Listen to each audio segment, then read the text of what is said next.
사랑과 은혜가 충만하신 하나님 아버지, 오늘도 거룩한 주일 아침 신강교회 온 성도들이 영상 예배로 주님을 찬미하며 주의 은혜를 찬송하며 구속의 은혜를 감사하며 주님 앞에 엎드립니다. 이 예배를 받아 주시옵소서. 비록 비대면이지만 이 시간 우리의 마음과 정성을 다해 주님을 사랑합니다 라고 고백합니다. 주님 홀로 영광 받아 주시옵소서. 주님, 고 강성원 목사님을 주님 곁으로 보내드리고 이제 차분한 마음으로 모든 것이 회복되기를 원합니다. 주님께서 유족들을 위로해 주시고 남아있는 성도들도 슬픔에서 어서 벗어나기를 소망합니다. 강 목사님이 그토록 사랑하고 염원했던 신광교회가 다시 빛을 발하라, 반드시 승리하리라 고 말씀하시면서 응원을 해 주실 것으로 믿습니다.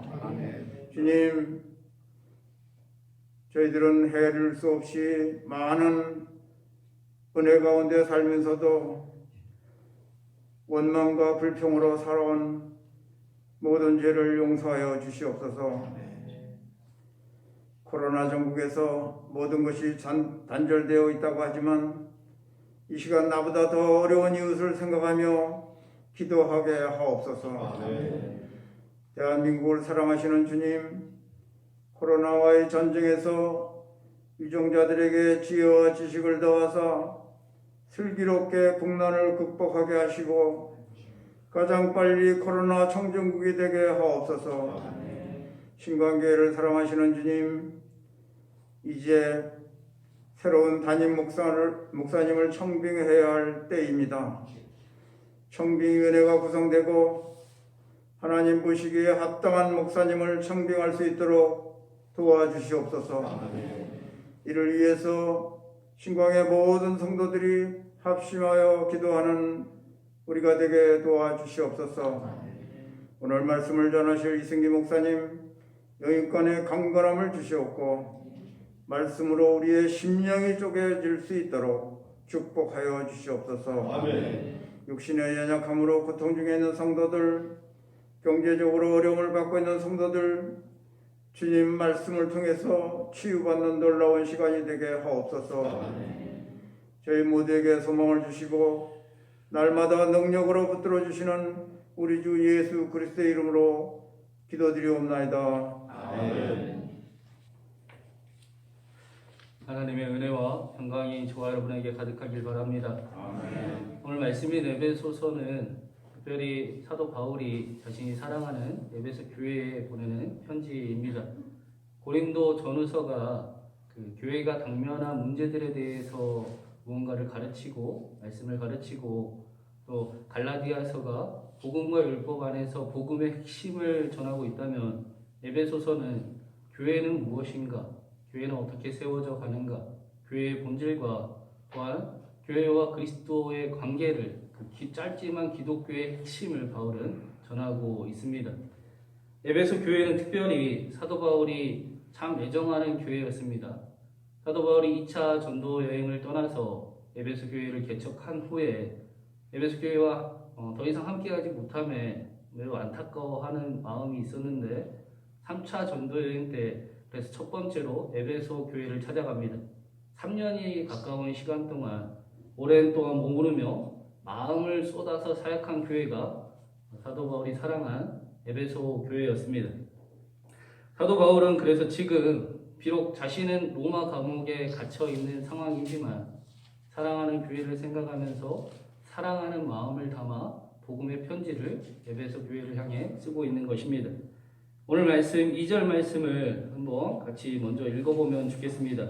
우리 2절 말씀 같이 한번 더 읽겠습니다. 읽겠습니다. 하나님 우리 아버지와 주 예수 그리스도로부터 은혜와 평강이 너희에게 있을지어다. 그리스도인의 삶은 믿음으로 시작해서 그 삶의 결과는 평강으로 끝이 나게 됩니다. 그리고 이 믿음은 은혜로 말미암아 하나님의 은혜로 말미암아 임하는 것입니다. 이것은 기독교 신앙에 있어서 굉장히 중요한 사실입니다. 또 하나님이 아론에게 하나님을 어떻게 소개할까요? 라고 물었을 때 하나님이 또 알려주신 내용이기도 합니다. 사도 바울은 그래서 사랑하는 에베소 교회가 하나님의 은혜로 말미암아 평강하기를 처음으로 인사하며 바라고 있습니다. 그런데 이 평강은 세상이 말하는 평강과는 좀 다릅니다. 세상이 말하는 평강은 네이버 사전에 찾아보니까 걱정이나 탈이 없음 또는 무사히 잘 있음, 아무 일이나 탈이 없어 무사하여 마음에 걱정이 없는 상태를 평강이라고 세상은 가르쳐 줍니다. 만약 이게 성경에서 말씀하는 평강이라면 예수님을 믿는 모든 사람들은 아무 일도 일어나면 안 되고 어려운 일을 만나지도 않을 것이고 예수님을 믿으면 흔히 말하는 복을 받는, 복만 받는 삶을 살아야 할 것입니다. 그런데 그리스도인의 삶은 여러분도 잘 아시듯이 전혀 그렇지가 않습니다. 그리스도인의 삶은 영광을 받기 위하여 고난도 함께 받아야 할지니라라는 말씀처럼 실제로는 오히려 더 힘겨울 때도 있는 것 같습니다. 그렇다면 성경이 말씀하는 평강은 무엇인가? 오늘 말씀에서도 2절에서 바울이 은혜와 평강이라고 말씀을 전하고 있습니다. 은혜와 평강, 이 순서가 굉장히 중요한 것입니다. 평강과 은혜가 아니라 은혜와 평강이어야 합니다. 성경은 하나님의 은혜로 말미암아 평강이 임한다라고 가르치고 있기 때문입니다. 그 유대인들의 인사는 여러분도 잘 알듯이 샬롬이라고 하지요. 평안, 평강, 또 평화, 화평을 이야기를 합니다. 그 어느 나라든지 인사말을 보면 그 나라가 어떤 시대를 거쳐왔는지를 조금 짐작을 해볼 수가 있습니다. 예를 들면 우리나라의 인사말은 안녕하세요지 않습니까? 이 뜻을 풀어보면 아무 탈 없이 편안하세요라는 뜻입니다. 우리나라는 많은 전쟁을 거치고 또 힘든 시기를 많이 거쳤기 때문에 사람을 만날 때마다 처음으로 하는 인사는 아무 탈 없으신가요? 별일 없으신가요? 편안하신가요? 밤새 안녕히 주무셨습니까? 그렇게 인사하는 게 우리나라의 인사입니다. 또 영국의 인사는 그곳의 기후가 좋지가 않아서 기후와 굉장히 관련이 돼 있어요. 그래서 굿모닝, 굿 애프터눈이라고 이야기를 합니다. 이스라엘의 샬롬은 하나님이 함께 하심으로 얻는 평강을 이야기를 했습니다. 전쟁 중에 있어도 곤란하고 어려운 상황 속에 있어도 이스라엘은 하나님이 자신들과 함께 있으면 샬롬이다, 평강이다 라고 인사하고 고백했었습니다. 이스라엘의 그 샬롬 평강은 아무 탈 없이 무사 아니라여 평안하기를 비는 그런 평강이 아니라 하나님이 함께 하심으로 평강하기를 바라는 연약한 죄인들을 크신 사랑으로 덮으시고 힘든 어려움을 이기게 하시고 아픔과 슬픔 가운데도 함께 하시는 그 하나님이 함께 하심으로 평강하기를 바라는 평강이었습니다. 어떤 그 미술학교에서 졸업생들에게 마지막 과제로 평안에 대한 주제로 과제를 그림을 제출할 것을 이렇게 이야기를 했다고 합니다. 많은 뛰어난 작품들이 있었지만 그 중에 두 작품이 굉장히 대조되게 1위를 다투게 됐습니다. 한 작품은 아름다운 산골 골짜기를 그린 그림이었습니다. 그 산에는 굉장히 아름다운 산이 병풍처럼 불려 있고 가운데는 강이 졸졸졸 흐르고 있었습니다. 강 옆에는 푸른 풀이 자라나 있고 그 풀 위에는 소들과 양들이 한가롭게 그것을 먹거나 또 누워서 잠을 자고 있습니다. 또 사람들은 그 강가 옆에서 한가롭게 또 낚시질을 하며 행복한 모습을 몰골을 하고 있습니다. 누가 봐도 그 그림을 보면 와 평화롭다, 이게 평안이구나 라고 이야기할 그림이었습니다. 또 한 가지의 그림은 바다에 있는 절벽의 그림이었습니다. 그림 속에서는 바람이 너무나 세차게 불어오는 모습이 그려져 있었고 또 파도는 절벽을 계속 무너뜨릴 듯 치고 있는 모습이었습니다. 또 바람이 얼마나 세게 불었는지 나무가지가 다 꺾여서 부러질 것 같았습니다. 그림의 어디서도 평안이라고는 찾아볼 수가 없는 그림이었습니다. 그런데 그 그림을 자세히 보니 절벽 사이에 아기 새들이 있는데 그 아기 새들이 어미 새가 안아주고 있으니 이제 태어난 지 얼마 안 된 아기 새들은 바람이 불든지 말든지 파도가 치든지 말든지 눈을 감고 편안히 잠을 자고 있는 모습이었습니다. 첫째 그림의 평안은 사람들이 원하고 또 꿈꾸는 그런 평안이지만 실제로는 꿈일 뿐입니다. 그런 평안은 세상에 존재하지 않기 때문입니다. 실제로 참된 평안과 진짜 우리가 경험하는 평안은 두 번째 그림처럼 폭풍 우 가운데서도 어미새로 인해 평안함을 느끼는 아기새처럼 어떤 존재로 인해 무언가로 인해서 평안함을 회복하고 찾을 수 있는 평안이 진짜 평안인 것입니다. 그래서 다윗은 시편 131편 2절에 이 평강을 이렇게 표현을 합니다. 자, 한번 읽어드릴게요. 실로 내가 내 영혼으로 고요하고 평온하게 하기를 젖된 아이가 그의 어머니의 품에 있음 같게 하였나니 내 영혼이 젖된 아이와 같도다. 젖된 아이가 어머니의 품에 안겨있는 모습을 한번 생각해 보시기 바랍니다. 젖먹이 아이가 아니라 젖된 아이라고 다윗은 이야기를 하고 있습니다. 젖먹이 아이는 어머니의 품에 밥을 찾기 위해서 안겨 있을 수 있지만 젖된 아이는 밥을 먹을 필요가 없습니다. 어머니에게 다른 것을 구할 필요가 전혀 없는 아이입니다. 그런데 젖된 아이가 어머니의 품에 안겨 있는 것은 어머니의 냄새를 맡고 어머니의 품 안에서 어머니의 그 존재만으로도 평안을 고백할 수 있기 때문에 세상을 다 가진 것 같기 때문에 젖된 아이는 어머니 안에서 모든 것을 바라고 있습니다. 젖된 아이는 어머니만 있으면 엄마만 있으면 평안한 것입니다. 성경이 말씀하는 평안은 이런 평안입니다.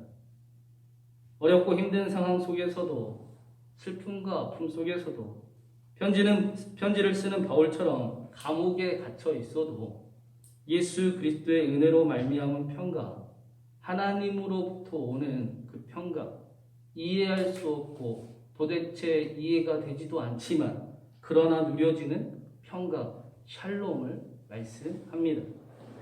이 은혜와 평강이 저와 여러분에게 함께하기를 주님의 이름으로 축원드립니다.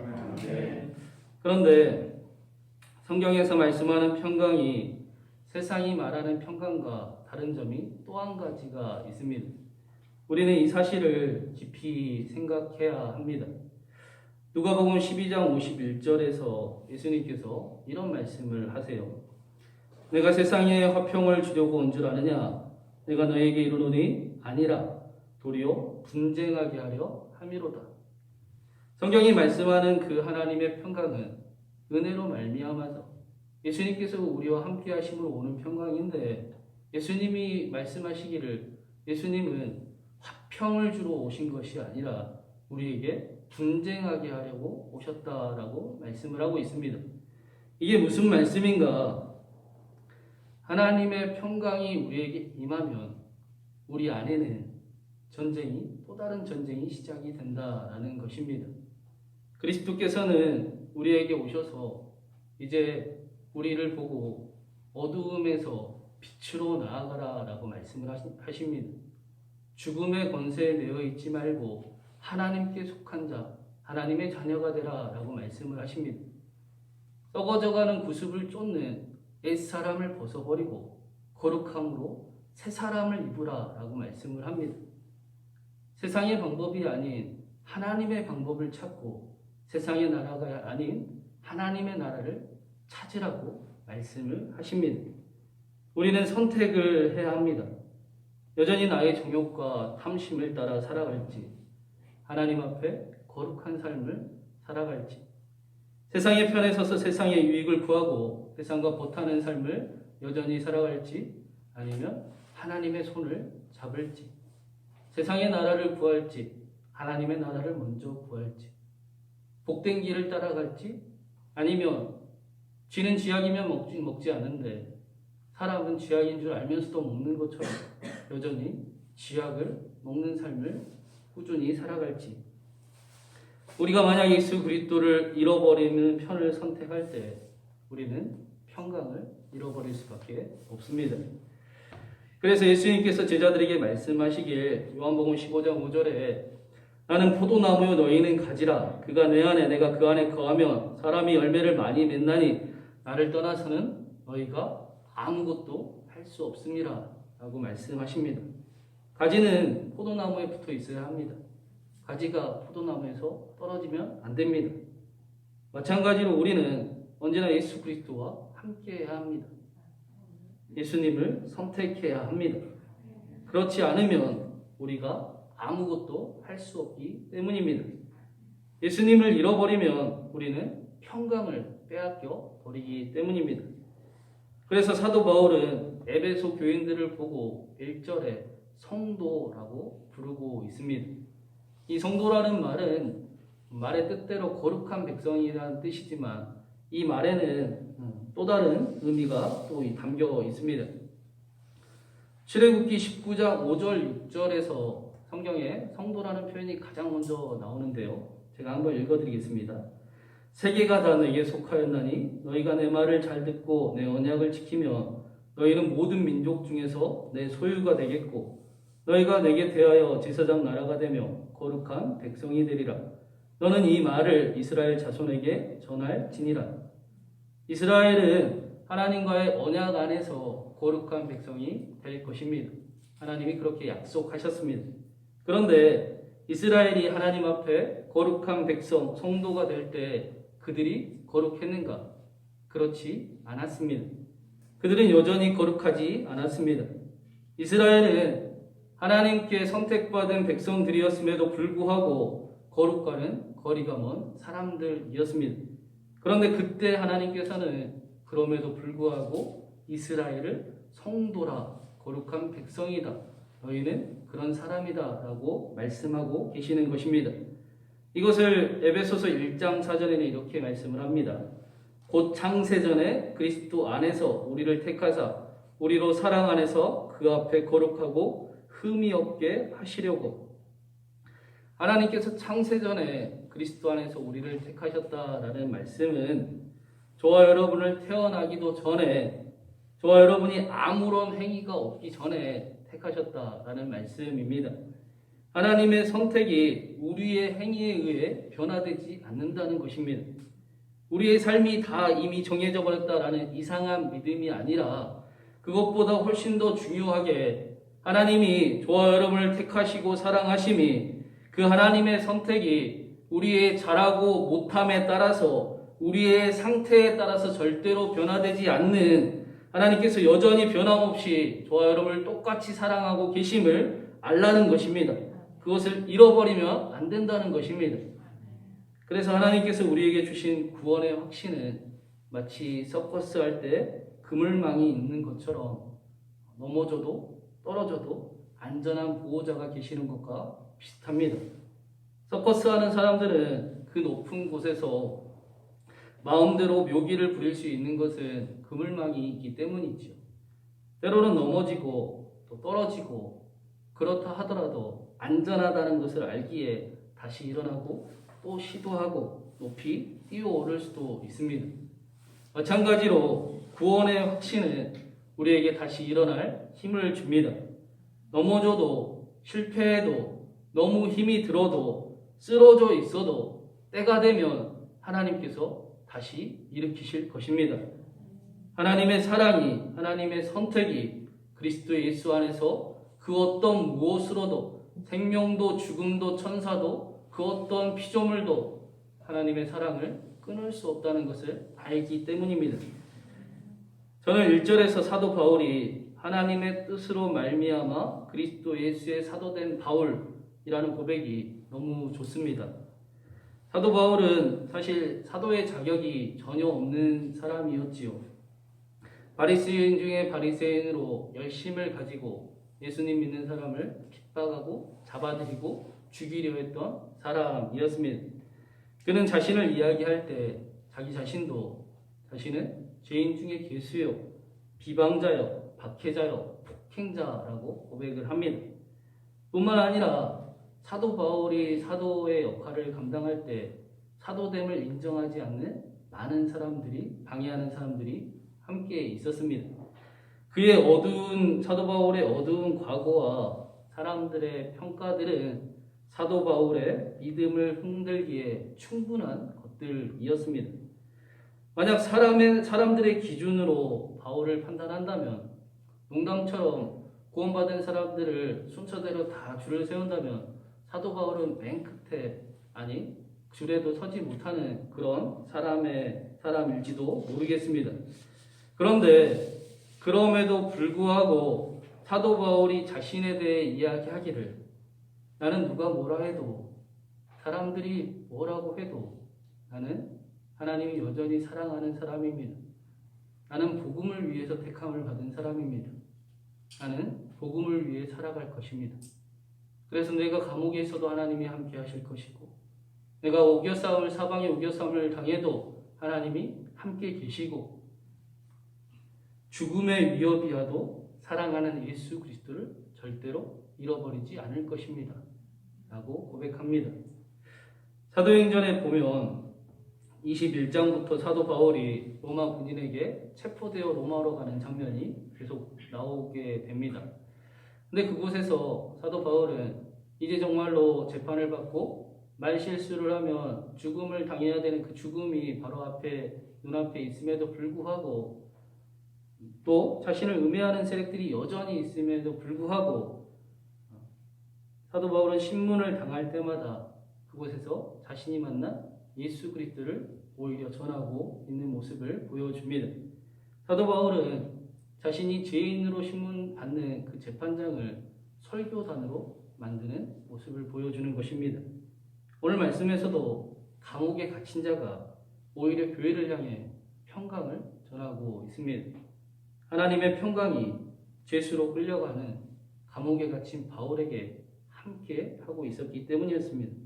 여전히 사도 바울에게 가득했기 때문입니다. 사랑하는 여러분, 저와 여러분에게 하나님 우리 아버지와 주 예수 그리스도로부터 놀라운 평강이, 은혜가 가득하길 바랍니다. 아멘. 그 은혜가 날마다 저와 여러분의 삶의 자리에는 평강으로, 저와 여러분의 마음의 평강으로 또 나타나길 간절히 바랍니다. 아멘. 그래서 사도 바울처럼 위기를 기회로 만들 수 있고 삶의 자리에 하나님의 나라를 오히려 이루어 나아가는 그런 한 주가 되시길, 삶이 되시길 주님의 이름으로 축원드립니다. 아멘. 같이 기도하겠습니다. 사랑하는 하나님, 하나님의 은혜를, 예수 그리스도를 우리에게 허락해 주심에 감사를 드립니다. 하나님의 평강이 우리의 마음에 임할 때 우리가 언제나 예수 그리스도를 바라보게 하시고 예수 그리스도를 선택하게 하시며 예수 그리스도를 바라보고 반드시 승리하게 하여 주시옵소서. 그래야 사도 바울이 재판장을 설교단으로 만든 것처럼 우리의 삶의 자리에 하나님의 영광이 가득 넘치게 하여 주시옵소서. 특별히 비대면 예배가 이어지고 있습니다. 신광교회 모든 성도님들의 신령을 지켜주시고 또 믿음을 도와주시고 넘어지거나 힘이 들어도 그러나 여전히 함께 하시는 하나님을 붙잡으며 그 은혜 가운데 평강의 삶이 이어지고 또 하나님의 영광이 나타나는 삶이 되도록 주님 도와주시옵소서. 성령의 충만함을 날마다 구하는 개인의 심령들이 되도록 주님 은총을 더하여 주시옵소서. 추운 날씨가 계속 또 이어지고 있습니다. 신광교회 성도님들 한 사람 한 사람 빠짐없이 때를 따라 돕는 은혜를 허락해 주시고 모두의 건강을 지켜주시며 가정과 사업과 삶의 자리에도 하나님의 은혜와 평강이 가득하게 하여 주시옵소서. 우리의 삶을 통해 영광 받으실 우리 주님 예수 그리스도의 이름으로 간절히 기도드립니다. 아멘. 이제는 우리 구주 예수 그리스도의 놀라우신 은혜와 하나님 아버지의 크신 사랑하심과 성령 하나님의 함께하심고 우리의 삶을 이끌어 가심이 하나님의 은혜로부터 오는 평강을 누리며 그 평강을 여전히 가득 간직하기를 소망하며 삶의 자리에서 영광을 나타내기를 소망하는 신광교회 모든 성도님들 머리 위에 그들의 기도와 그들의 삶의 자리와 가정 가운데 또 사랑하는 신광교회 위에 또 이 나라 이 민족과 또 어려움 당하는 모든 이들 위에 이제부터 영원히 함께 하시기를 간절히 축원하옵나이다.